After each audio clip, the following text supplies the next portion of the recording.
Hello guys, ఎలా ఉన్నారు అందరూ? నేను అమ్మ వాళ్ళ ఊరు వెళ్ళానండి. డాడీ వాళ్ళు వ్యవసాయం చేస్తారు, రైతులు. చూడండి, మా ధాన్యాన్ని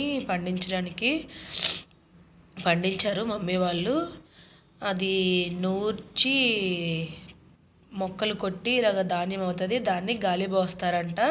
ఆ గాలి వచ్చేటప్పుడు ఇలాగ మేము గిన్నెల్లో అందిస్తూ ఉంటే మా పెదనాన్న వాళ్ళు వేరే వాళ్ళు వచ్చారండి. వాళ్ళు ఏమొచ్చి దాన్ని గాలి పోస్తున్నారు. అసలు నిజంగా అండి, రైతులు ఎంత కష్టపడితే ఆ భోజనం మన కడుపులోకి వస్తుందో తెలుసా? మనం ఏమీ కాకుండా ఫుడ్ వేస్ట్ చేస్తూ ఉంటాం. రెస్టారెంట్కి వెళ్ళినా, బయట ఇంట్లో వండుకున్నా, మనకి నచ్చకపోయినా మనం ఎంత ఫుడ్ వేస్ట్ చేస్తాం కదా ఫ్రెండ్స్. కానీ ఎంతో కష్టపడి ఇది 6 months ముందు ఫస్ట్ విత్తనాలు వేసి దాన్ని తీసి మళ్ళీ దాన్ని ఉడుపులేవో అంటారు, ఒక్కొక్కటి ఉడుపులు చేసి తర్వాత దానికి మందు చల్లి తర్వాత దాంట్లో వచ్చిన గాబు వేస్టేజ్ ఏరి ఆ తర్వాత కొంతకాలం తర్వాత కోత కోసి ఆ కోతని మళ్ళీ ఎండబెట్టి దిబ్బలు పెట్టి ఆ దిబ్బల్లోంచి ఇది దులిపి ఈ దులిపిన ధాన్యాన్ని మళ్ళీ మన మిల్లుకి తీసుకెళ్ళి ఆడిస్తే బియ్యం అవుతుంది. ఆ బియ్యం షాపులకి సప్లై అవుతుంది.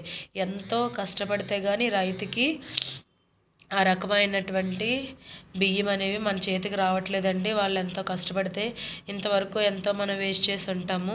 దయచేసి ఇక్కడి నుంచి అయినా అలాగా ఫుడ్ వేస్ట్ చేయకుండా ఉండడానికి ట్రై చేద్దామండి.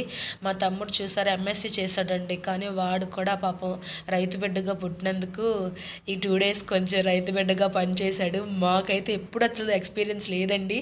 మేము ఏదో సరదాగా చూడడానికి వెళ్ళాము. అలా చేస్తే ఎలా ఉంటుందని ట్రై చేద్దామని జస్ట్ అలా చేసాం.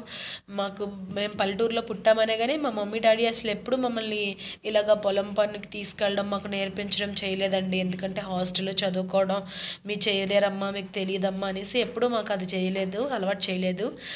కానీ ఈసారి ఎందుకో ఫస్ట్ టైం అలా వెళ్ళాలనిపించి ఇగండి మా అక్క, నేను, మా చెల్లి, మా మరిది, మా బావగారు, మా పిల్లలు ఇంకా అందరం ఇంకా చూడండి, మా మరిది మా బావగారు అక్కడ కూర్చున్నారు. మా జో ఇక్కడ ఎగరేస్తున్నాడు, మేము వాళ్ళకి అందిస్తున్నాం. తను మా పెద్దక్కండి, మీకు తెలుసు. మా పుష్ప కూడా మీకు తెలుసు, మా పెద్దమ్మాయి. ఇంకా మా చిన్నమ్మాయి చిన్నదాయి 3rd year 3 years 2 years పాప, అది కూడా వచ్చేసి అందులో ఎక్కేసి చాలా ఎంజాయ్ చేస్తారండి. నిజంగా పల్లెటూరు వాతావరణం ఎవరైనా కూడా అక్కడ మనం ఎంత టెన్షన్స్ ఉన్నా, ఎన్ని మన బ్రెయిన్లో ఆలోచనలు ఉన్నా అక్కడికి వెళ్ళి ఆ గట్ల మీద ఆహ్లాదాన్ని ఎంజాయ్ చేస్తే కాసేపైనా చాలా ప్లెజెంట్గా ఉంటుందండి. నేను స్ట్రాంగ్గా చెప్తున్నాను. మనం ప్రశాంతంగా ఉండాలంటే పల్లెటూరు ద బెస్ట్ మెడిసిన్ అండి. మన వైజాగ్లో మనం ఏ రిసార్ట్కి వెళ్ళినా, ఎక్కడికి వెళ్ళినా మనం ఎంత ఎంటర్టైన్ అవ్వలేము, అంత ప్లెజెంట్గా ఫీల్ అవ్వలేము.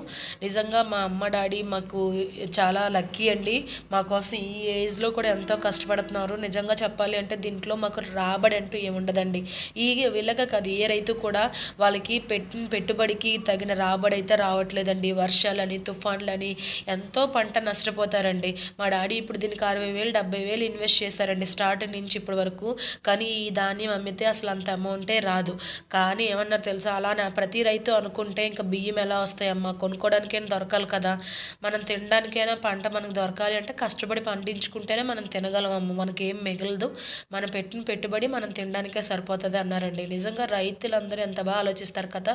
మీకు ఇలాంటిది ఇష్టమైతే నాకు ఒక లైక్ చేయండి, కామెంట్ చేయండి. Thank you for watching.